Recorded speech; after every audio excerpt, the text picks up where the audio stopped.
అన్వయ వ్యతిరేకాల గురించి చెప్పుకుంటూ జాగ్రత్త అవస్థలో ఏ ఆత్మస్వరూపంతో చూసుకుంటున్నామో దాన్ని అన్వయించుకోవటం, అనిత్యమైనటువంటి శరీరాన్ని జగత్తుని నిరాకరించుకోవటం, వ్యతిరేకించుకోవటం. అలాగే స్వప్నావస్థలో ఉన్నప్పుడు శరీరం లేకపోయినా ఆత్మస్వరూపాన్ని ఆ ప్రతీతి వల్ల ఆ స్వప్నాన్ని కూడా తెలుసుకుంటున్నాం గనక అక్కడ కూడా స్వప్నాన్ని శరీరాన్ని నిరాకరించి ఆత్మవస్తువుని అన్వయించుకోవటం. అలాగే గాఢ నిద్రలోకి వెళ్ళిపోయాక కూడా అక్కడ కూడా ఏముంటుంది, ఈ లింగదేహానికి సూక్ష్మ శరీరానికి సంబంధించిన ప్రతీతి ఉండదు అక్కడ కూడా. ఎందుకంటే కళలు కూడా ఉండవు, స్వప్నం కూడా ఉండదు. అక్కడ ఏముంటుంది, ఒక ఆత్మస్ఫురణే ఉంటుంది, అది అన్వయం చేసుకోవాలి. అది అందులో ఆత్మ ప్రతీతి ఉండబట్టే దానికి సంబంధించిన జ్ఞానం ఉండబట్టే మనం లేచాక చెప్పగలుగుతున్నాము. అక్కడ లింగదేహానికి సంబంధించిన జ్ఞానం ఉండకపోవటం వ్యతిరేకం, ఆత్మప్రతీతి ఉండటం అన్వయం. ఈ రకంగా ఈ 3 జాగ్రత్త స్వప్న సుషుప్త అవస్థల్లో ఈ 3 అవస్థల్ని వ్యతిరేకించి ఆత్మస్వరూపాన్ని అన్వయించుకుని ఈ రకంగా అన్వయ వ్యతిరేకాలను చెప్పారు. చెప్తే వాళ్ళు అడుగుతున్నారు మళ్ళా, మీరేమో పంచకోశ వివరణ ఆరంభించి లింగదేహాన్ని ఎందుకు వివరిస్తున్నారు అని అడిగితే, ఈ లింగ శరీర జ్ఞానం వల్ల ఏమవుతుందయ్యా అంటే ప్రాణమయ మనోమయ విజ్ఞానమయ కోశాల గురించిన వివేకం కలుగుతుంది. అవి ఆత్మ కంటే భిన్నాలని తెలుస్తుంది. అది ఎందుకంటావా, ప్రాణమయాది కోశాలు 3 లింగ శరీరంలోవి. అది ప్రాణమయాది కోశాలన్నీ కూడా సూక్ష్మ శరీరంలోనే ఉంటాయి. మన గుణాలను బట్టి ఆ ప్రాధాన్యం బట్టి అవస్థా భేదాలు వస్తాయన్నమాట. సరే, ఇప్పుడు ఈ ఆత్మస్వరూపాన్ని ఎలా మనం నిరాకరించుకోవాలి, దాన్ని ఎలా తీసుకోవాలి? ఎలా అంటే, మాలలో ఉన్న పూల కంటే ఆ పూలను కలిపిని వాటిల్లో ఉన్నట్టు దారం భిన్నమైంది అయినట్టుగా, అలాగే ఈ అవస్థల్లోనూ ఈ కోశాల్లోనూ అన్నిటికంటే కూడా భిన్నంగా ఉంది ఆత్మస్వరూపం. దాన్ని ఈ వివేకం ద్వారా, ఈ వివేచన ద్వారా చేస్తే కనుక ఆత్మకి బ్రహ్మప్రాప్తి కలుగుతుంది. అది కనుక ఏం చేయాలి, ముంజదర్భ యొక్క రెమ్మ లోపల గర్భమందున్న మృదువైన తృణభాగాన్ని నేర్పుతో పైనున్న స్థూలపత్రాలను తీసివేసి వేరు చేసి పొందినట్లుగా అన్వయ వ్యతిరేకాల ద్వారా ఆ లోపల ఉన్నటువంటి నిశీచిక అంటారు అమ్మగారు దాన్ని, ఆ తృణభాగం ఏదైతే ఉంటుందో దాని పైవన్నీ కూడా జాగ్రత్తగా నిరాకరించుకుంటూ తీసేసుకుంటూ లోపల ఉన్నదాన్ని ఎలా తెలుసుకోగలుగుతామో, అలాగే ఈ అన్వయ వ్యతిరేకాల ద్వారా అన్వయించుకోవాల్సిందేమిటి, వ్యతిరేకించుకోవాల్సిందేమిటి, దాని ద్వారా ఈ 3 శరీరాలు ఉన్నాయి కదా, స్థూల సూక్ష్మ కారణ శరీరాలు, వీటిలన్నిటిని వేరు చేస్తే ఏమవుతుంది, ఆ బ్రహ్మయుత్మ జ్ఞానం కలుగుతుంది. అది బ్రహ్మచర్యాది సాధన సంపత్తి కలవారు మాత్రమే ఈ విధమైన వివేచన ద్వారా ఆత్మ పరమాత్మల యొక్క అభేదాన్ని గుర్తించగలుగుతారు.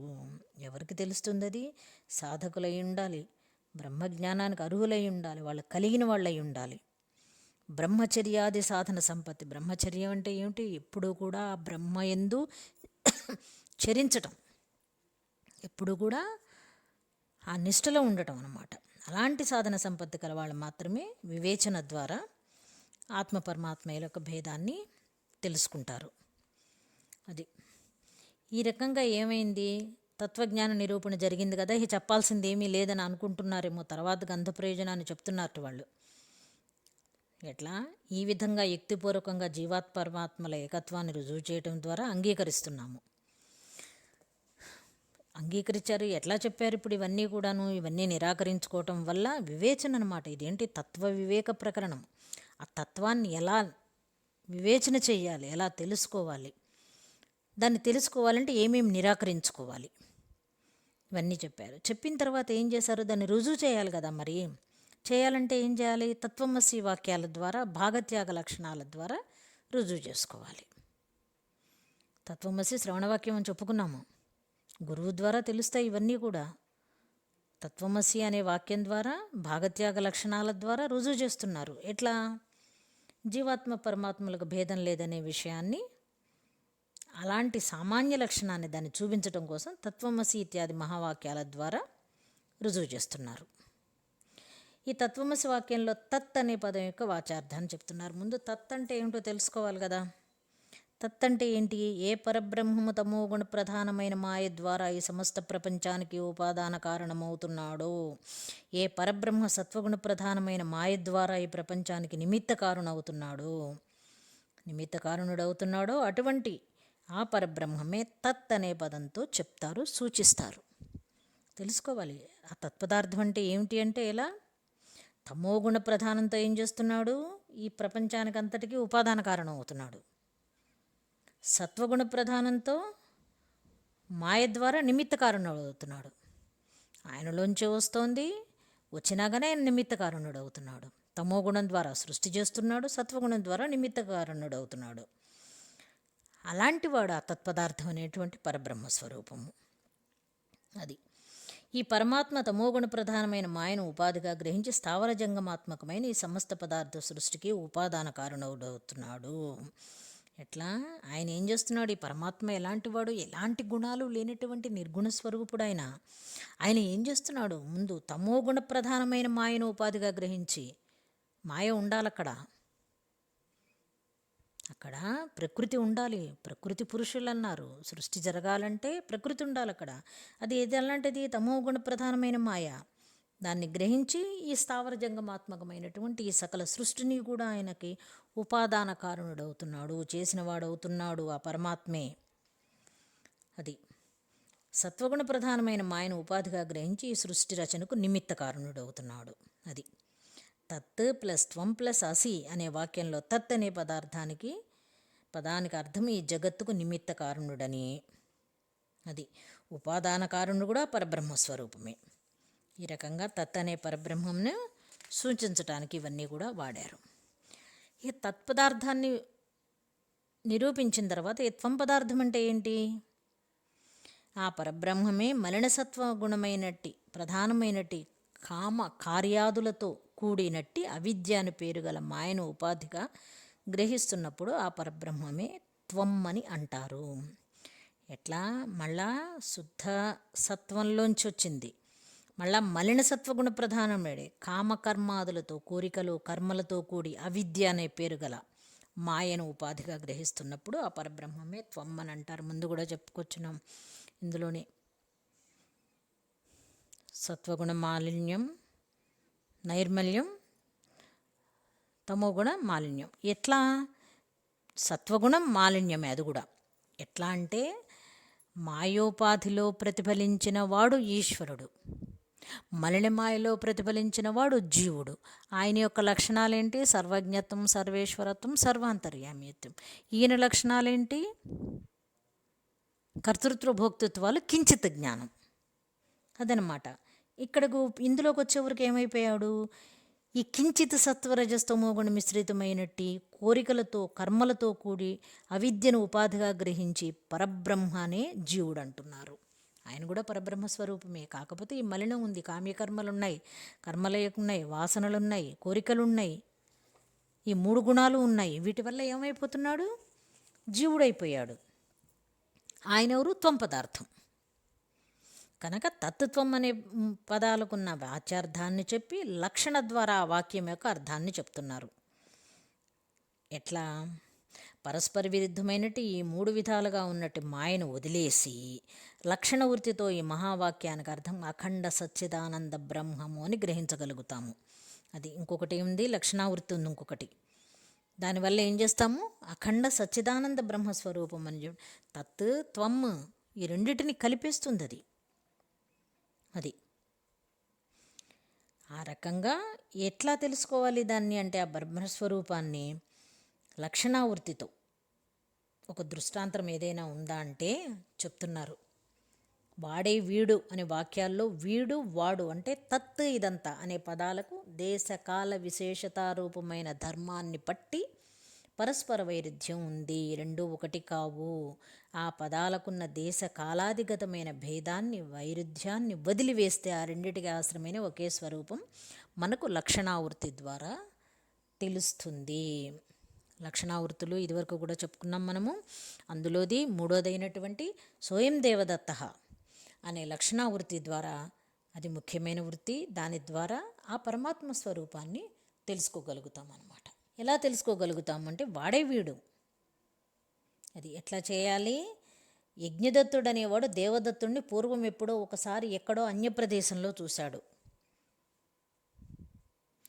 ఆ దేవదత్తుడే ఈనాడు యజ్ఞదత్తుని వద్దకు వచ్చాడు. అది ఈ యజ్ఞదత్తుడు అనేవాడు దేవదత్తుడిని ఎప్పుడో ఎక్కడో ఒకసారి ఏదో ప్రదేశంలో చూశాట. ఆయన మళ్ళీ ఈయన దగ్గరికి వచ్చాట. ఇప్పుడు ఆ దేవదత్తుడే యజ్ఞదత్తుడికి వచ్చాట. అప్పుడు అతన్ని దగ్గరకు వచ్చిన యజ్ఞదత్తుడు తన కూర్చున్న వాడితో అన్నట, నేను లోగడ అన్యప్రదేశంలో చూచిన దేవదత్తుడు ఇతడే అని అనుకున్నట్ట.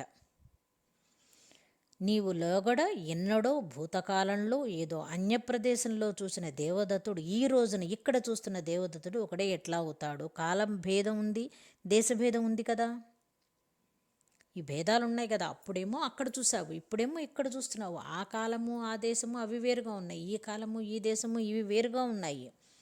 అప్పుడు ఆయన అన్నట, నీవు ఆదేశకాలగతమైన ధర్మాలను గురించి ఆలోచించకుండా ఉంటే ఈ రెండు దేశకాలాలలోనూ అనున్యూతంగా ఉన్న దేవదత్తుడు ఒకడే అని తెలుస్తుంది. నువ్వు అప్పుడు ఆయన చెప్తున్నాడు దేవదత్తుడు, అక్కడ ఉన్న ఆ దేశకాలాల్ని తీసేసేయి, ఇక్కడ ఉన్న ఈ దేశకాలాల్ని తీసేసేయి. అనున్యంగా ఎవరు ఉన్నారు ఇప్పుడు ఇక్కడ? అనున్యూతంగా ఎవరున్నారు? ఆ దేవదత్తుడే ఉన్నాడు. ఆ దేవదత్తుడు ఈ దేవదత్తుడు ఒక్కడే. అలాగే జీవబ్రహ్మైక్యత పరంగా చెప్పుకోవాలంటే ఒక తత్వజ్ఞాని అయిన మహాత్ముడు సృష్టికి పూర్వం అద్వితీయమైన బ్రహ్మం మాత్రమే ఉంది. ఇదివరకేమున్నాడు?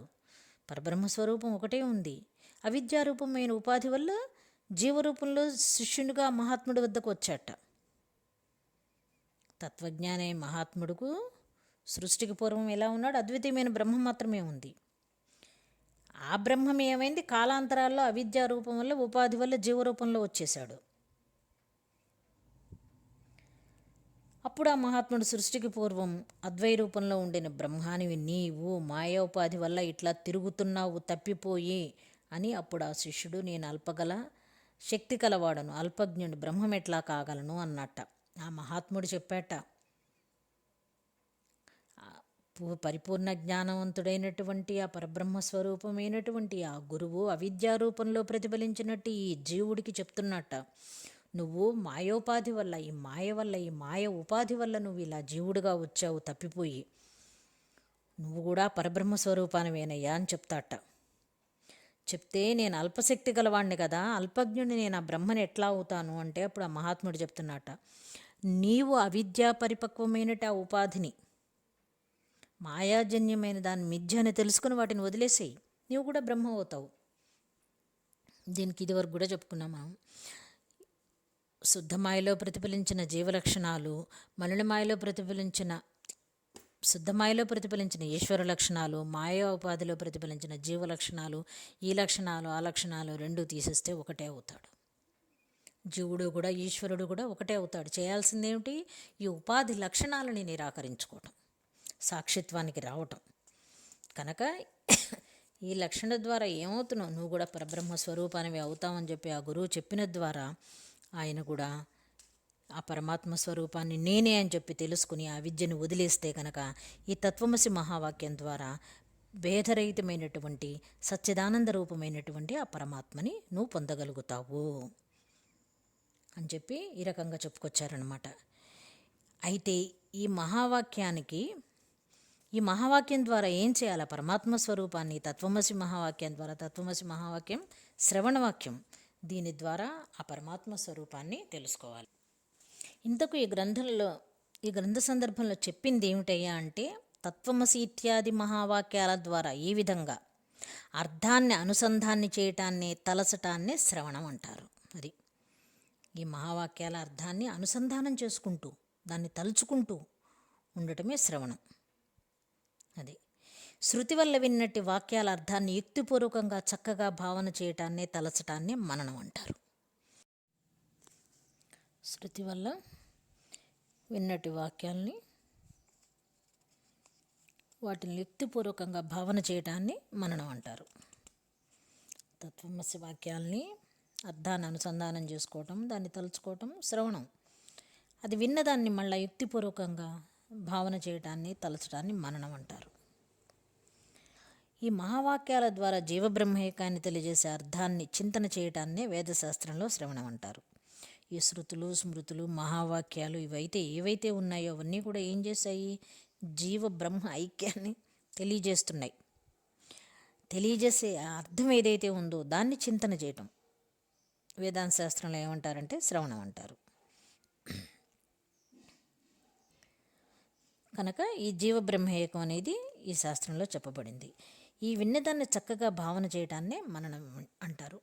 ఏది విన్నామో దాన్ని మననం చేయటం, ఆ భావం ఏదైతే ఉందో దాన్ని. ఈ విధంగా శ్రవణ మననాల వల్ల సంశయరహితమైన అర్థంలో విషయంలో చిత్తం యొక్క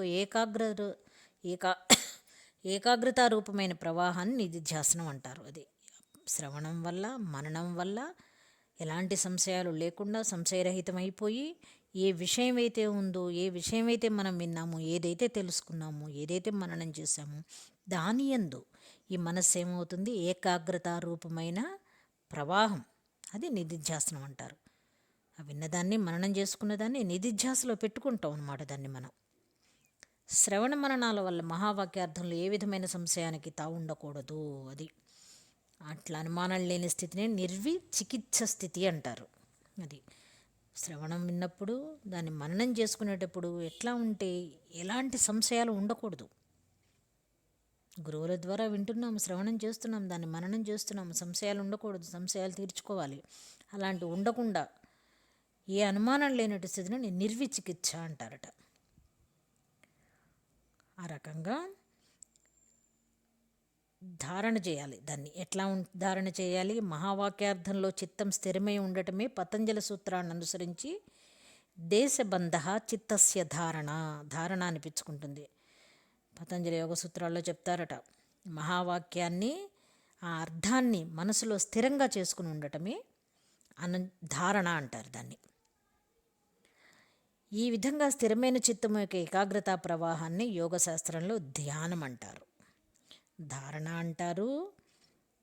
ఎందులో చెప్పారు? పతంజలి సూత్రాల్లో. మామూలుగా ఈ ప్రవాహాన్ని యోగశాస్త్రంలో ఏం చెప్తారు? ధ్యానం అంటారు. దీన్నే వేదాంత శాస్త్రంలో ఏమంటారు? నిధిధ్యాసన అంటారు.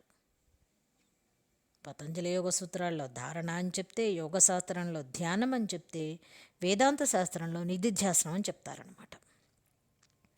ఈ నిధిధ్యాసనంలో అవిచ్ఛిన్నమైన ఏకాగ్రత ఉన్నప్పటికీ ధ్యేయం, ధ్యాత ఈ రెండు భేదం గోచరిస్తూనే ఉంటుంది.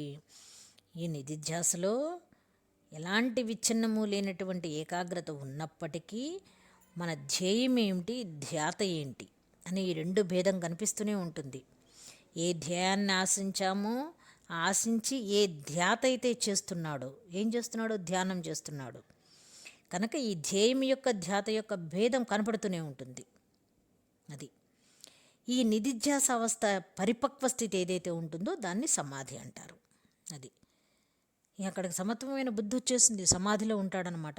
ఏది? నిధిధ్యాస యొక్క పరిపక్వ స్థితిని. ధ్యాతని, ధ్యానాన్ని అనే రెండిటినీ క్రమంగా వదిలేసి కేవలం ధ్యేయ విషయకమైన చిత్తం వాయువు లేని చోట ఉండే దీపంలాగా స్థిరంగా ఉండటాన్నే సమాధి అంటారు. అది ఈ ధ్యాత, ధ్యానము ఈ రెండింటినీ వదిలేసి నెమ్మదిగా కేవలం ఏమైంది? ధ్యేయ విషయకమైన చిత్తము వాయువు లేని చోట ఉండే దీపంలాగా స్థిరంగా ఉండటాన్నే సమాధి అంటారు. దేనికోసమైతే నువ్వు ధ్యానం చేస్తున్నావో, ధ్యేయ వస్తువు ఏదైతే ఉందో, ధ్యానము సాధన దేనికోసము? ధ్యేయ వస్తువును పొందటం కోసం చేసేదెవరు? ధ్యాత. ఇది కనుక నిర్విషయం అయిపోయిందనుకోండి, ఇది అయిపోతే ఏమైపోతుంది? అప్పుడు ఈ ధ్యాత, ధ్యానం అనే వాటిని కూడా వదిలేసి వాయువులోని చోట దీపం ఎలా ఉంటుందో అలా సమాధి స్థితిలో ఉండగలుగుతాం అన్నమాట. నిధిధ్యాసనంలో ధ్యాత, ధ్యానము, ధ్యేయము అనే 3 త్రిపుటి ఉంటాయి. మామూలుగా నిధిధ్యాస చేస్తున్నప్పుడు శ్రవణం విని మననం చేసుకుని దాన్ని నిధిధ్యాసలో పెట్టుకున్నప్పుడు నువ్వు దేనికోసమైతే ధ్యానం చేస్తున్నావో అప్పుడు 3 ఉంటాయి. ధ్యాత ఉంటాడు, ధ్యానము ఉంటుంది, కావలసిన ధ్యేయము ఉంటుంది. ఈ త్రిపుటి ఉంటుంది. అభ్యాసం వల్ల చిత్తం ధ్యానాన్ని వదిలేస్తుంది.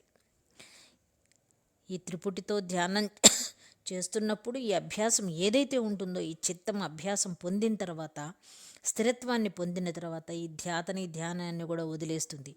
ధ్యేయం ఏమిటి? దేనికోసం చేస్తున్నాడో ఆ ధ్యానము రెండు పోయి ధ్యేయమైనటువంటి ఆ బ్రహ్మ విషయమైన దాంట్లో లీనమైపోతాట. ఆ స్థితిని పొందుతాడు. అదే సమాధి అంటారు. అక్కడ ఎలా ఉంటుంది? ఆ స్థితిలో చిత్తం వృత్తిరహితమే నిశ్చలంగా దీపశిఖలాగా ఉంటుంది. అక్కడ నిశ్చలమైన స్థితికి వచ్చేసేస్తాడు. ఇక గాలి లేని దీపం ఎలా ఉంటుందో స్థిరంగా అలా ఉంటాడనమాట. చిత్తం వృత్తిరహితమై ధ్యేయకారంలో ఉంటుంది కాబట్టి ఆ స్థితిలో నిశ్చయ జ్ఞానం ఎట్లా కలుగుతుంది? చిత్తానికి చిత్తానికి వృత్తి ఉంటే కదా, సంకల్పం ఉంటే కదా నిశ్చయ జ్ఞానం కలగటానికి.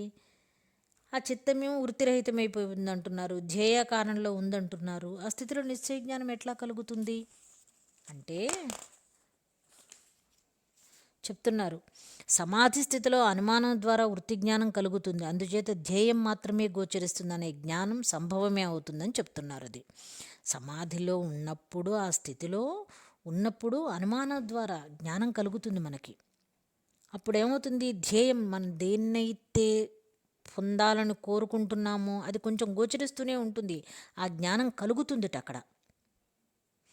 ఎలా అంటే సమాధి స్థితి ఏందో ఆత్మవిషయకమైన వృత్తులు, అంటే ఆత్మను విషయంగా చేసే వృత్తులు అజ్ఞాతంగా ఉన్నప్పటికీ సమాధి నుండి లేచిన యోగి యొక్క స్మరణ వల్ల కలిగిన అనుమాన ప్రమాణాల వల్ల తెలుసుకోవటానికి వీలవుతుంది. అది సమాధి స్థితిలో ఉన్నప్పుడు ఈ ఆత్మవిషయకమైన అసలు విషయాలనేవి ఎట్లా ఉంటాయి అజ్ఞాతంగా ఉన్నప్పటికీ కూడా ఆ సమాధిలో ఆ ధ్యానంలో కూర్చున్నప్పుడు లేచిన తర్వాత యోగికి స్మరణ ఎక్కడికి వెళ్ళాడో ఆ స్థితి ఏదైతే ఉందో దాన్ని అనుమాన ప్రమాణం వల్ల తెలుసుకుంటాడు. నేను చేసింది ధ్యానం చేసింది దేనికోసం? ఆ ధ్యేయం కోసం. ఆ ధ్యేయం యొక్క లక్షణాలు, దాని అనుభూతులు కొన్ని కనపడుతూ ఉంటాయి కదా, అవన్నీ కూడా అనుమాన ప్రమాణం వల్ల తెలుసుకుంటాడు. ఈ వృత్తులన్నీ అజ్ఞాతంగా ఉన్నప్పటికీ కూడా సమాధి నుంచి లేచిన తర్వాత వాటిని తెలుసుకుంటాడు.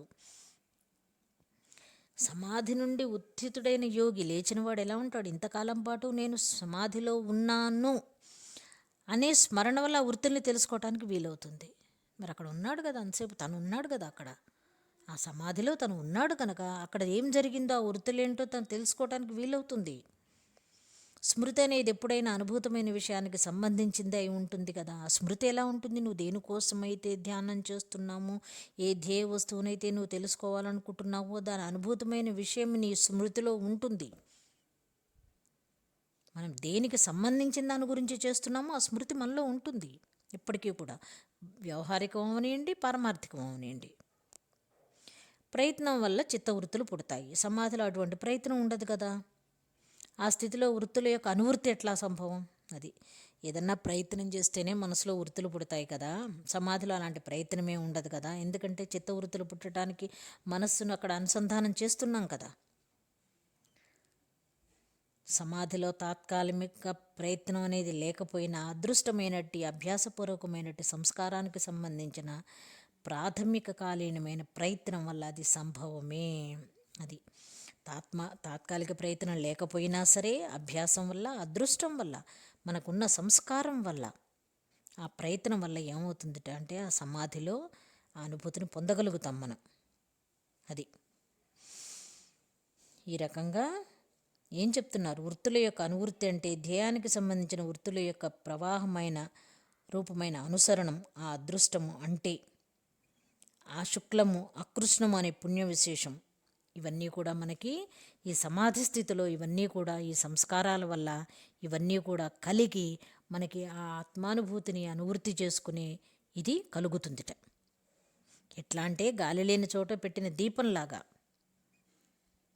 భగవద్గీతలో అర్జునుడికి చెప్తున్నారు కృష్ణుడు, గాలి లేని చోట పెట్టిన దీపంలాగా చిత్తం నిశ్చలంగా ఉంటుందంటూ ఇటువంటి శ్లోకాల ద్వారా అనేక విధాలుగా శ్రీకృష్ణుడు అర్జునికి నిర్వికల్ప సమాధిని గురించి చెప్పాడు. ఏమవుతుంది ఈ సమాధి వల్ల? దీనివల్ల ఏం జరుగుతుంది అంటే అనాది అనే సంసారం, అసంఖ్యాకమైన సంచితమైనటి శుభాశుభ కర్మలన్నీ ఈ సమాధి వల్ల నశించిపోతాయి. శుద్ధమైన ధర్మం వృద్ధి చెందుతుంది. అనాది అయినటువంటిది, ఎప్పటి నుంచో ఎన్ని జన్మల నుంచో వస్తున్న ఈ సంసారంలో అనేకమైనటువంటి సంచితంగా ఉన్నటువంటివి అనేక జన్మల్లో చేసుకున్న సంచిత కర్మలు ఉన్నాయి కదా, శుభాశుభ కర్మలు ఉన్నాయి కదా, ఇవన్నీ కూడా ఏమవుతాయంటే సమాధి వల్ల నశించిపోతాయి. శుద్ధమైన ధర్మం వృద్ధి చెందుతుంది. అది ఏమవుతుంది, పరమాత్మ సాక్షాత్కారం కలిగినంతనే జీవాత్మ యొక్క కర్మనాశనం జరుగుతుంది. జ్ఞానాగ్ని వల్ల ప్రారంధ కర్మలు తప్ప మిగతా కర్మలన్నీ వినిష్టమైపోతాయి. అది చిత్తగతమైన మలమును విక్షేపాది దోషాలు దూరమైపోగా అజ్ఞాన నివృత్తికి కారణమైన ఆత్మసాక్షాత్కారం అనే ధర్మం వృద్ధి చెందుతుంది. అది ఆ ధ్యానంలో ఉన్నప్పుడు, ఆ సమాధిలో ఉన్నప్పుడు ఏమవుతుంది, ఆ పరమాత్మ స్వరూపం యొక్క సాక్షాత్కారం కలిగితే కర్మనాశనం అయిపోతుంది. జ్ఞానాగ్ని రగులుతూ ఉంటుంది కదా లోపల. జ్ఞానాగ్ని సర్వకర్మాణి. ఈ జ్ఞానాగ్ని వల్ల ఏమవుతుంది, ప్రారంధ కర్మలు తప్ప ఈ శరీరంలో ఇప్పటి వరకు ఇది శరీరానికి ఎంతవరకు టైం ఉందో అంతవరకు ఉన్న కర్మలు తప్ప ఆ సంచితాలు ఆగామి రెండు కూడా పోతాయన్నమాట.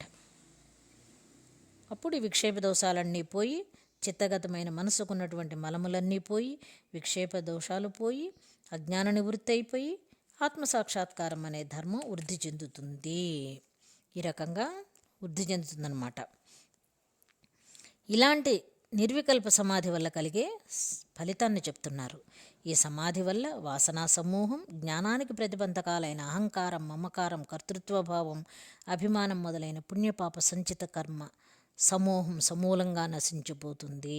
ఈ సమాధి చేయటం వల్ల, ఈ సమాధి పొందటం వల్ల వాసనల యొక్క సమూహము, జ్ఞానాన్ని పొందటానికి ఏవైతే ప్రతిబంధకాలు ఏమిటవి, అహంకారము, మమకారము, కర్తృత్వభావము, అభిమానం, ఇవన్నీ మొదలైన పుణ్యపాప సంచిత కర్మలన్నీ కూడా సమూలంగా నాశించిపోతాయి.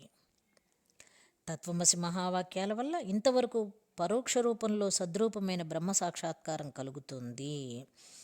తత్వమసి మహావాక్యం వల్ల ఏమవుతుంది, అది శ్రవణం వల్ల పరోక్ష రూపంలో ఉన్నటువంటి సద్రూపమైన బ్రహ్మ సాక్షాత్కారం కలుగుతుంది. పరోక్షంగా నువ్వు ఏ తత్వమసి వాక్యం ద్వారా ఏ పరమాత్మ స్వరూపాన్ని తెలుసుకున్నావో అది అపరోక్షంగా నీకు బ్రహ్మ సాక్షాత్కారం కలుగుతుందన్నమాట. అప్పుడు కర్మలు, వాసనలు, అన్ని ప్రతిబంధకాలు అన్నీ నశించిపోయి ఆత్మతత్వజ్ఞానం అరచేతిలోని విసిరికాయలాగా అపరోక్షానుభూతిని కలిగిస్తుంది. అప్పుడు ఈ ప్రతిబంధకాలన్నీ పోయి, 3 ప్రతిబంధకాలు ఉన్నాయి కదా మనకి, ఆది దైవిక, ఆధ్యాత్మిక, ఆది భౌతిక ప్రతిబంధకాలు ఇవన్నీ కూడాను ఉన్నాయి.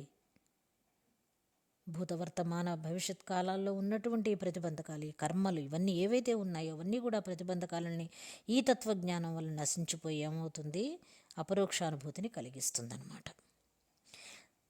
పరోక్ష జ్ఞానం వల్ల కలిగే ఫలితం ఏమిటయ్యా అంటే, బ్రహ్మనిష్ఠుడైన గురుముఖత లభించిన తత్వమసి ఇత్యాది మహావాక్యాల అర్థాన్ని గ్రహించడం వల్ల కలిగిన పరోక్షమైన బ్రహ్మ విజ్ఞానం బుద్ధిపూర్వకంగా చేసిన పాపాలన్నింటినీ అగ్నిహోత్రంలాగా దహించి వేస్తుంది. పరోక్ష జ్ఞానం వల్లనే ఎంత జరుగుతుందో చూడండి. తెలుసుకున్నందువల్లనే బ్రహ్మనిష్ఠుడైనటువంటి ఆ గురువు వల్ల లభించిన తత్వమసి ఇత్యాది మహావాక్యాల అర్థాన్ని, ఆ గురువు చెప్పిన దాన్ని చెప్పినట్టు కనుక మనం గ్రహించగలిగితే కనుక, దాన్ని అన్వయం చేసుకోగలిగితే కనుక, అర్థం చేసుకోగలిగితే కనుక ఈ పరోక్షంగా ఉన్నటువంటి బ్రహ్మ విజ్ఞానం కలిగి బుద్ధిపూర్వకంగా చేసిన పాపాలన్నీ అగ్నిహోత్రంలో దహించి వేస్తుంది. తెలుస్తుంది కదా, వివేచన తెలుస్తుంది మనలో, మంచి ఏంటి, చెడేంటి, ఏం చేయాలి, ఏం చేయొద్దు, ఈ రకమైన భావాలన్నీ మనలో కలుగుతాయి కనుక బుద్ధిపూర్వకంగా ఏం చేస్తామంటే ఈ చేసిన పాపాలన్నింటినీ కూడా అది దహించి వేస్తుంది ఈ పరోక్ష జ్ఞానం వల్ల. ఈ రకంగా ముందు పరోక్షంగా అన్నీ తెలుసుకుంటాము, మనసుని సర్దుకుంటాము, మనసుని సరిదిద్దుకుంటాము, మంచి చెడుల విచక్షణ అన్నీ కూడా మనం నిర్ణయించుకోగలుగుతాం అన్నమాట. ఈ రకంగా పరోక్ష జ్ఞానం వల్లనే బోలెడు జ్ఞానం కలుగుతుంది. అది కలగటమే చాలా కష్టము. ఏది వదులుకోలేం. ఈ అపరోక్ష జ్ఞాన ఫలం ఏమిటయ్యా అంటే, శ్రోత్రియుడు బ్రహ్మనిష్ఠుడైన గురుముఖం నుండి వెలువడిన మహావాక్యార్థం వల్ల, అపరోక్ష ఆత్మజ్ఞానం వల్ల సంసారానికి కారణభూతమైన అజ్ఞానం చండభాస్కరుని కిరణాల వల్ల చీకటి తొలగిపోయినట్లుగా తొలగిపోతుంది. అది అపరోక్షంగా ఎలా ఉంటుంది, ఆ జ్ఞానం ఎలా ఉంటుందయ్యా అంటే, శ్రోత్రియుడైనటువంటి వాడు బ్రహ్మనిష్ఠుడైనటువంటి ఆ గురువు వల్ల, ఆయన ముఖం నుంచి వెలువడిన ఆ మహావాక్యార్థాల వల్ల కలిగిన మహావాక్యాల వల్ల ఏం కలుగుతుంది, అపరోక్ష జ్ఞానం అయినటువంటి ఆత్మజ్ఞానం వల్ల సంసారానికి కారణభూతమైన అజ్ఞానం సూర్యుడు రాగానే చీకట్లు తొలగినట్టుగా మనలో ఉన్నటువంటి ఈ అజ్ఞానం అంతా కూడా ఆ శ్రోత్రుడైన బ్రహ్మనిష్ఠుడు చెప్పినటువంటి మహావాక్యార్థాల వల్ల, అపరోక్షమైన ఆత్మజ్ఞానం వల్ల ఈ అజ్ఞానం అంతా కూడా మనకి తొలగిపోతుంది. మోక్షాన్ని కోరేవారు ఈ గ్రంథం వల్ల తత్వ విషయకమైన జ్ఞానాన్ని పొంది విధిపూర్వకంగా శాస్త్ర పద్ధతిలో మనసును స్వరూపమందు స్థిరంగా ఉంచుకుని సంసార బంధనాల నుండి విముక్తిని పొంది శీఘ్రంగా పరమపదాన్ని పొందుతారు. ఈ తత్వ వివేక ప్రకరణంలో ఏం చెప్పారు? ఈ తత్వ విషయకమైన జ్ఞానాన్ని పొంది విధిపూర్వకంగా శాస్త్ర పద్ధతిలో ఏ రకంగా చెప్పారో ఆ రకంగా మనసుని స్థిరపరుచుకుని ఈ సంసార బంధనాల నుంచి విముక్తి పొందితే కనుక పరమపదాన్ని పొందగలుగుతారు. ఈ తత్వ వివేక ప్రకరణం ఏం చెప్పింది? తత్వాన్ని విడదీసి చూపించింది. అవస్థల్లో, శరీరాల్లో, లక్షణావృత్తి ద్వారా, జాగ్రత్త స్వప్న సుషుప్తుల ద్వారా, కోశాల ద్వారా, పంచకోశాల ద్వారా, వీటిలన్నిటి ద్వారా కూడా దీన్ని నిరాకరించి వీటిలన్నిటిలోంచి కూడా ఈ తత్వం ఇలా ఉంటుంది, అన్వయ వ్యతిరేకాల ద్వారా ఈ తత్వం ఇలా ఉంటుంది అని చెప్పి అనేక రకాలుగా ఈ ఆత్మస్వరూపాన్ని విడదీసి చూపించిందనమాట. దీన్ని తత్వ వివేక ప్రకరణం అంటారు. అది వివేక ప్రకరణంలో మొదటిదైనటువంటి తత్వ వివేక ప్రకరణం ఇది. తత్వాన్ని విడదీశారనమాట. ఇట్లా ఈ రకంగా విడదీసి ఆత్మస్వరూపాన్ని నిర్ణయించారు. ఇది ఇలా ఉంటుంది, ఇలా విడదీసుకోవాలి గురుముఖత అని చెప్పి ఈ రకంగా తత్వ వివేక ప్రకరణాన్ని చెప్పుకొచ్చారన్నమాట.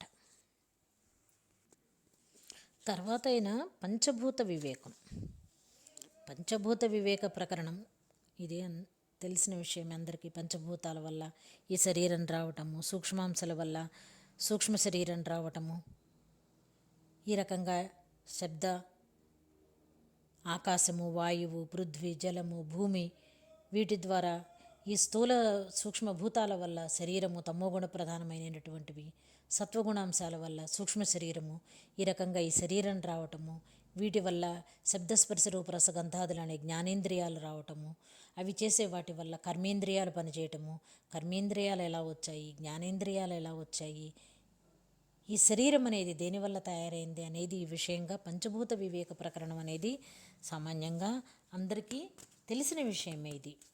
ఎందుకంటే ఒక దాంట్లోంచి ఒకటి కలిసి పంచీకరణ మనం కూడా ఇప్పటికి కూడా చాలాసార్లు చెప్పుకున్నాము. ఈ రకంగా ఈ పంచభూత వివేక ప్రకరణం అనేది మనము ఇంతవరకే చెప్పేసుకుని వదులుకుందాము.